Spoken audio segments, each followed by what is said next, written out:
So tonight we are doing complex numbers, and we're going to look at the conjugate of the complex number, and afterwards we'll look at division of complex numbers. So like I said, you can't do division of complex numbers without knowing what a conjugate is. So what is this conjugate? Okay, for instance, if you've been given a complex number, let's say z is equal to a plus ib. Its conjugate is denoted by z bar, which is just going to be equal to a minus ib. So the difference between the complex number and its conjugate is simply just the sign. If you have a plus here, it means that on the conjugate you have a minus. If you have a minus there, on the conjugate you have a plus. So for instance, if you have z is equal to 2 plus 3i, it means that the conjugate of this complex number will simply just be 2 minus 3i. That's the conjugate. Okay, so let's quickly move on. Let's see what we have. So the properties of the conjugate. So the properties of a conjugate, the first property that we're going to look at is this one. When you have a conjugate, also when you have a complex number z given by a plus ib, its conjugate, like we said, we just change the sign in between there. You just change, so there we have plus, means that on the conjugate we have a minus. So z is equal to a plus ib, and then z bar, which is the conjugate, to become a minus ib. Okay, so the first property we'll look at is that when you multiply a complex number with its conjugate, this is just the same as just squaring a and b. Yeah, so when you have a complex number, let's say z is equal to the same example that has been given here, is equal to a plus ib, and then its conjugate will now just be, its conjugate z bar will be a minus ib. So to find z times z bar, we're going to multiply these two complex numbers. So we'll have a plus ib in brackets, and then we multiply it with a minus ib. So from there, so we're going to start multiplying. A times a there will give us a squared, and then a times negative ib will give us negative a b, or we can start with I if you want, iab, and then positive ib times a will get positive iab. Then we have ib times ib, negative ib, will have negative I squared b squared. So we can write our a squared there. Then when you look at this one and that one, when we add them, this is just the same as having aib minus iab. So this one gives us a 0. So this part will give us a 0. Hence, we can just say plus 0. Then we know that I squared gives us negative 1. We learned that I squared gives us negative 1. So while there's I squared, I'll put negative 1. So I'll have my negative, this one there, I'll put negative there. While there's I squared, I'll put negative 1. Then I have b squared. So we have a squared. This 0, you can leave it. So negative times negative 1 there. This will give us positive 1. Positive 1 times b squared to just give us positive b squared. So this is what it means. So this is why they got this property. So we're going to look at some examples at the end of this. Let's move on to the next example. So we have the next one here, where we have z times z bar, meaning a complex number z times its conjugate, and then you square root. So this one can also be written as the square root of, because of this half, the power half means square root. So z times z bar. So the square root of z times z bar is simply just the same as the magnitude of z. So the magnitude of z times the square root of a squared plus b squared. This half is the one that represents the square root. So from there, this part I know is straightforward. You just need to plug in a and b. But when we've been asked to find the modulus of z, which is just the same as the magnitude of z of the or the magnitude of a complex number, what you just do is you find the square root of the real part, you square the real part, and then you also square the imaginary part. So when you square the real part and the imaginary part, and then you find the square root of that, it means that you're finding its magnitude. So for instance, if you have your z is equal to, maybe you have 2 plus, maybe you have 2 plus 3i. If this is your complex number, then you've been asked to find its magnitude, the magnitude of this complex number. So it means that you're just going to have the square root of 2 squared, then plus 3 squared. So this will simply just give you the square root of 2 squared will give us 4, then plus 3 squared will give us 9. So 4 plus 9, this is just the same as the square root of 13. So this is what it means. The square root of 13, that's the magnitude of this complex number. So this is how you find the magnitude of a complex number. So imagine you have this complex number a plus ib. So it means that the magnitude, while there's magnitude there, you can replace with this formula there. But remember, there's also this formula which looks like exactly the same as that. It means that the z times z bar is simply just equal to, so what is the magnitude of z, we can replace with that. So we have a squared plus b squared, and then times you have the square root, this part here, the square root of a squared plus b squared, we write it there. So when you multiply these two, they're just the same. This is just the same as writing square root of a squared plus b squared, meaning since there are two, it means that you can just put a squared there. But remember what we said. We said the magnitude of z is simply just equal to this part. So while there is this part, we can put the magnitude of z. So here we can put the magnitude of z. So, and then we write this squared there. So this is what they meant by this formula. So they said this part is simply just the same as writing that. So if you've been told to find the square root of a complex number times its conjugate, the answer that you just get is simply just equivalent to the magnitude of the complex number squared. Yeah, so this is what it means. All right, so we look at the next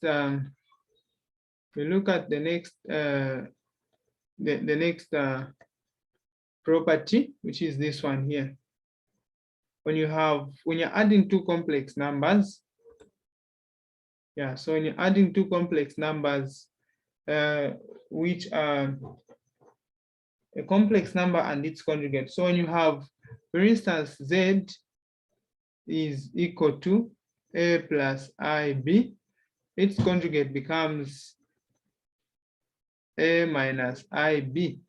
So when you're adding these two complex numbers, when you add z plus z bar, so the answer that you get is simply just the same as 2a. Let's try and see if this is correct. So let's try to add these two complex numbers. We have a plus ib, then plus we have a minus ib. So when you add these two complex numbers, we pair the like terms. So the like terms we have a and a there. So we have a plus a, a plus a. And then we have ib and negative ib. So we can put positive ib and negative ib. So a plus a there will just give us 2a. And then ib minus ib, the answer is just 0. So when you add 0 plus 2a, you get 2a. So this is what it means. So when you're adding two complex numbers, a complex number and its conjugate, the answer that you just get is simply just 2 times the real part of that complex number. Okay, so 2 times the real part of that complex number gives you the, what is this now? Yeah, so 2 times its complex, 2 times, let me just go back to that same page.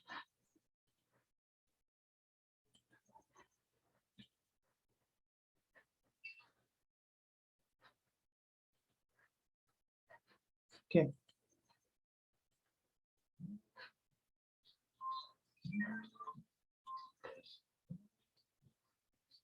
Okay, so yeah, so this is what we have. This is what I was talking about. So if you have a complex number, if you have two complex numbers, Z and Z bar, if you have these two complex numbers and then you've been told to add them, the answer that you should get should just be equivalent to 2 times its real part. So if you have a complex number, let's say Z is equal to 3 plus 2i, then they ask you to add this Z plus its conjugate, Z bar. The answer that you are going to get, so Z bar plus Z, Z plus Z bar, the answer that you should get is simply just supposed to be 2 times 3. That's all, which is just 6. So that was just an example. So when you're subtracting, becomes something else. Yeah, I don't know what is happening to my computer. Okay. Let me switch off my WhatsApp. Maybe that's what is. Okay, so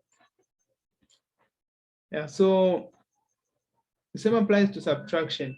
Subtraction, when you're subtracting two complex numbers, Z and its conjugate, when you subtract them, this one, instead of getting 2 times its real part, in this case, you're going to get 2 times its imaginary part when you're subtracting. So I can do maybe an illustration here. If you have Z is equal to 3 plus 2i, if this is your Z, it means that your Z bar, which is the conjugate of this complex number, will become 3 minus 2i. So if this is what you have when you say Z minus Z bar, so Z minus Z bar, this will just be equal to 3 plus 2i minus 3 minus 2i. 3 minus 2i is the conjugate. 3 minus 2i. So here we have 3 plus 2i there. Then negative times 3, we get negative 3. Then negative times negative 2i, we get positive 2i. So when you have 3 and this negative 3, okay, let's put them together, 3 and negative 3. Then we also put the imaginary parts together, this one and that one, this one and that one. So we have positive 2i plus 2i. So the answer here will be 3 minus 3, the answer will be 0. And then we have 2i plus 2i. The answer is simply just 4i. So 4i is the answer, which is just the same as saying 2 times 2i. So this is what they mean. If you're subtracting two complex numbers, a complex number and its conjugate, the answer is simply just equivalent to 2 times its imaginary part. Yeah. Okay, let's move on. So another property is simply just Z1 and Z2. If Z1 and Z2 are complex numbers, so when you multiply Z1 and Z2, and then you find its conjugate, the answer is just the same as finding the conjugates of separate Z1. You find their conjugates separately, Z1 and Z2, and then you multiply them. So what they mean is that if you have maybe Z1 is equal to A plus B or IB, and then you have Z2 is equal to X plus Y or IY.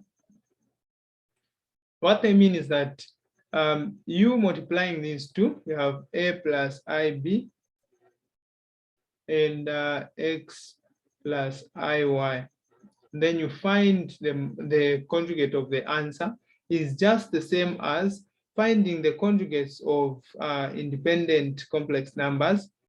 You have a plus ib, you find its conjugate, and then you multiply it with the conjugate of x plus iy. This is what they mean. So if you want, you can do this times that, and then you find the conjugate, or you can find the conjugates of independent complex numbers, and then you multiply the answers. You will still have the same answer. That's the fifth property. Let's look at the sixth property. So the sixth property is now talking about addition. So what they mean even here is that if you have Z1, like I said, Z1 maybe is A plus IB, then Z2 is equal to X plus IY. If you add these two complex numbers and then you find the conjugate of the answer, this is just the same as adding independent complex numbers. You add them independent, sorry, you add independent conjugates of these same complex numbers. So the example I can give using these two complex numbers is that if you want, you can find A plus IB plus X plus I1. Find the conjugate of that. And then this is just the same as adding individual conjugates of these complex numbers. A plus IB bar plus X plus I1 bar. So this is just the same as that. That's what it means. That's what that means. Let's look at the last one, but not the least. So the same thing. This is now division. So division, when you find, if you have Z1 and Z2 as I wrote here, to be Z1 A plus IB, and then Z2 X plus IY. This is just the same as if you're dividing, you divide these two complex numbers and then find the conjugate of the answer, meaning if you have A plus IB, divide by X plus IY, then you find the conjugates of the conjugate of the answer. This is just the same as finding the conjugate of individual complex numbers and then you divide them. So this is A plus IB over X plus IY. But this is what it means. Okay. Yeah, so let's take a look at some examples. You have the first example there, Z is equal to 1 minus 6i. Then they're asking us to find the modulus value of 1 minus 6i, or rather the magnitude of 1 minus 6i. So the magnitude of this complex number, let me write it here. So the magnitude of this complex number, we said, is just found by finding the square root of squares of the real part and the imaginary part. So the square root of 1 squared plus the plus negative 6 squared. So this will simply just give us, so the magnitude of that is simply just going to be, this will be 1 squared will give us 1, then plus 6 squared will give us 36. So the magnitude of that is simply just the same as the square root of 1 plus 36, that's 37. So this is how you find the magnitude of any given complex number, or the modulus of any given complex number, still the same. Okay. So even this one, we do the same. Sir, sorry, excuse me. Okay. Hello, sir. Yes. Yes, on the example A there, what of if you find the answer is the square root of 25? Are you supposed to proceed or you just leave it at 25? The square root of 25 is 5, so you have to leave it. in this format. The reason why I left it as this is because you can't find this without a calculator. So if the answer that you've gotten is the square root of a perfect square, so if you have a perfect square under the square root, you simply have to find the answer. If you have the square root of 36, the answer should give you 6. The square root of 81, the answer should give you 9. Yeah, so if you have a perfect square there, you have to find the answer, but this one is not a perfect square, 37, the square root of 37, hence you leave it like that.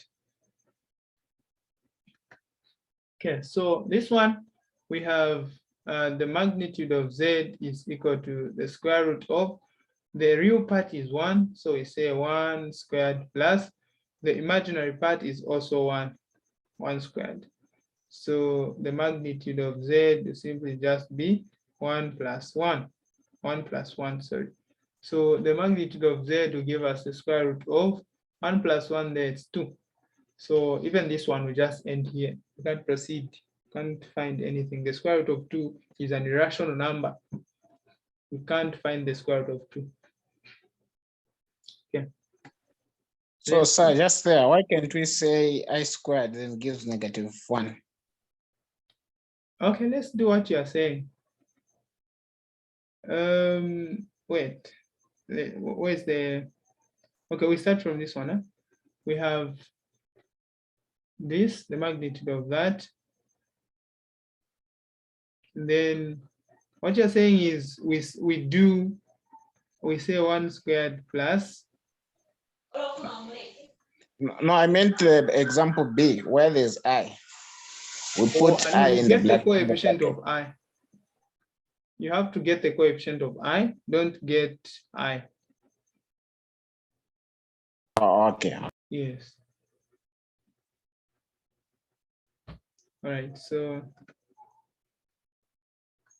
we move on to the next example. Sir, on the first example, where have we taken I, 6I? Where has I gone? Remember what we said? We said finding the magnitude of a complex number is given by, if you have z is equal to a plus ib. The magnitude of a complex number is found by a squared plus b squared. Yeah, so that's how we find the magnitude of a complex number. A squared plus b squared. You shouldn't include I. Don't include I. Yeah. Even on vectors, I don't know if there are vectors in your syllabus. You find this. You find it in a similar way. Functions, you find the magnitude of function using the same things. So this is the formula. It's like a general formula for the absolute value of anything or the magnitude of anything. This is the formula. Okay. All right, so we have another example, which is C, example C. So example C is Z is equal to 1 minus 6i. Then they're asking us to find the magnitude of the conjugate of this complex number. So Z is 1 minus 6i. So we first find the conjugate, what is inside there, which is Z bar. So the conjugate will simply just be Z bar, which is equal to 1 plus 6i. This is the conjugate of this complex number. So we find the magnitude of this. So the magnitude of this becomes the square root of 1 squared plus 6 squared. So the conjugate of, the magnitude of the conjugate will simply now just be equal to 1 squared will be 1, then plus 6 squared, we have said 6, which will give us, so the square, the magnitude of its conjugate becomes the root of 37.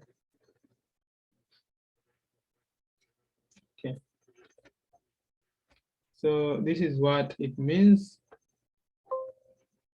Let's move on to the next example.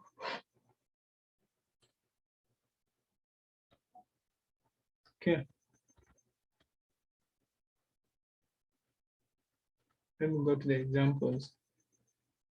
All right, so example D. They're saying let Z1 be equal to this, Z2 be equal to that. Then they're asking us to find Z1 plus Z2.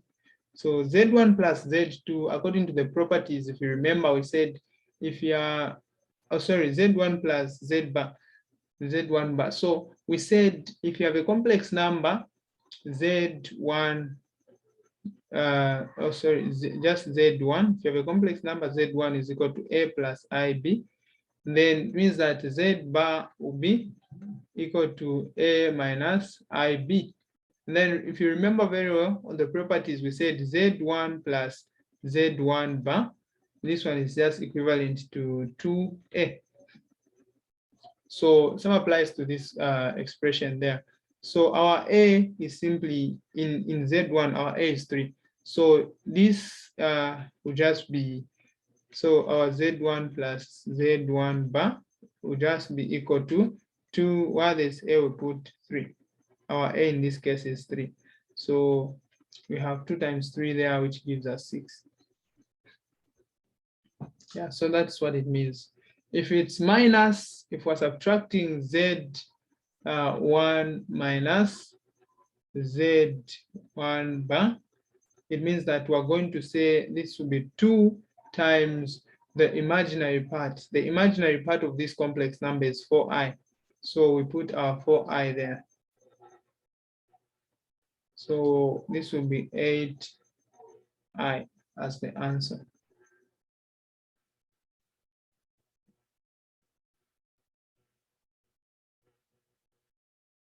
Yeah, that's what it means. Okay. So let's move on to the other examples. So this one is Z bar. Oh, sorry, Z1 times Z2 and then bar. So our Z1 has been given to be this one, Z2 is equal to that. So this, so let's first find Z1 times Z2. So Z1 times Z2 is simply just 3 plus 4i times 2 minus 2i. So when you multiply this, or saying 3 times everything there, so we have 3 times 2 minus 2i, then we have positive 4i, this positive 4i times everything there, 2 minus 2i. So 3 times 2, the answer is 6. 3 times negative 2i, the answer is negative 6i. 4i times 2, we have positive 8i. Then we have 4i times negative 2i, we have positive 8. So we're going to have 6 and 8 there, we add them. So 6 plus 8.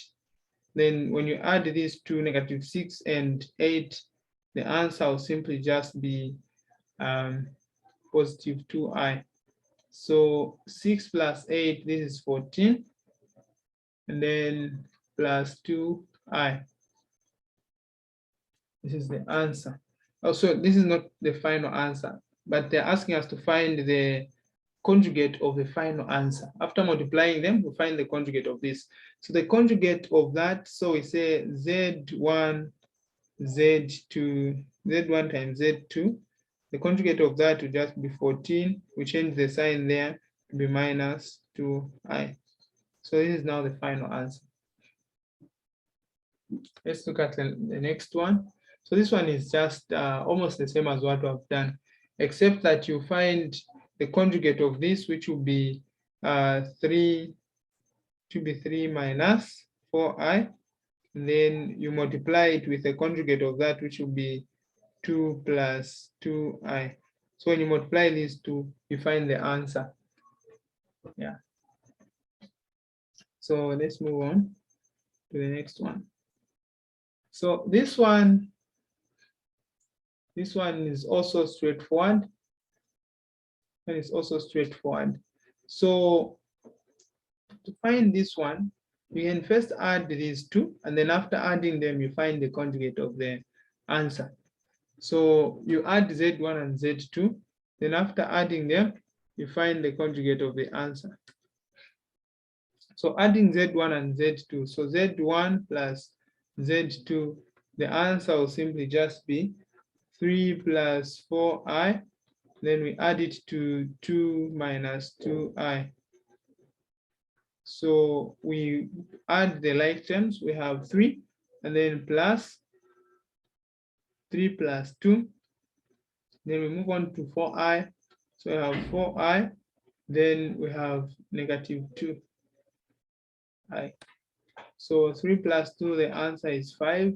4 minus 2, the answer is 2i. So this is not the final answer. After finding this, they're asking us to find its conjugate. That's the meaning of that bar on top. So Z1 plus Z2. So the conjugate of these two complex numbers will simply just be 5 minus 2i. So this is the answer. All right, so I think we can now start division, since we know what a conjugate is and how to find the conjugate. So division is simple, it's straightforward. It's not something that will take us maybe even 5 minutes or 10 minutes. So in these remaining 7 minutes, we can even finish it. What is important is that you know how to multiply complex numbers and you know how to find the conjugate. That's the only thing which applies on division.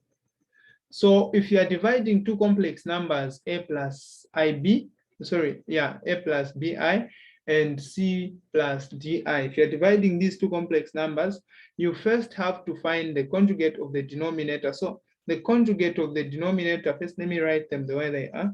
Have a plus bi over c plus di. So I'm going to multiply these the numerator and the denominator by the conjugate of the denominator. So the conjugate of the denominator, so the conjugate of the denominator is simply just, so the conjugate of the denominator is simply just c minus di.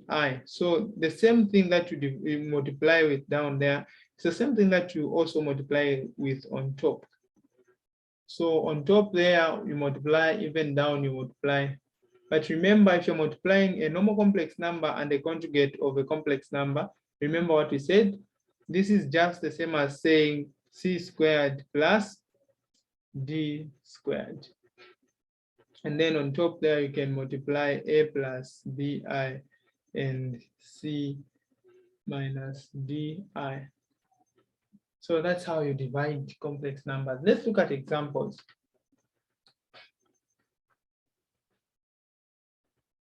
We have these two examples on the screen. We have the first one, which is this one. So this example, we have 2 minus 4. So I have 2 minus 4i over 4 plus 3i. Then you multiply. Remember what I said, if you are dividing these two complex numbers, you check the denominator. The denominator is 4 plus 3i. So we find the conjugate of the denominator, which would be 4 minus 3i. So the same thing we've written down is the same thing that you write on top there.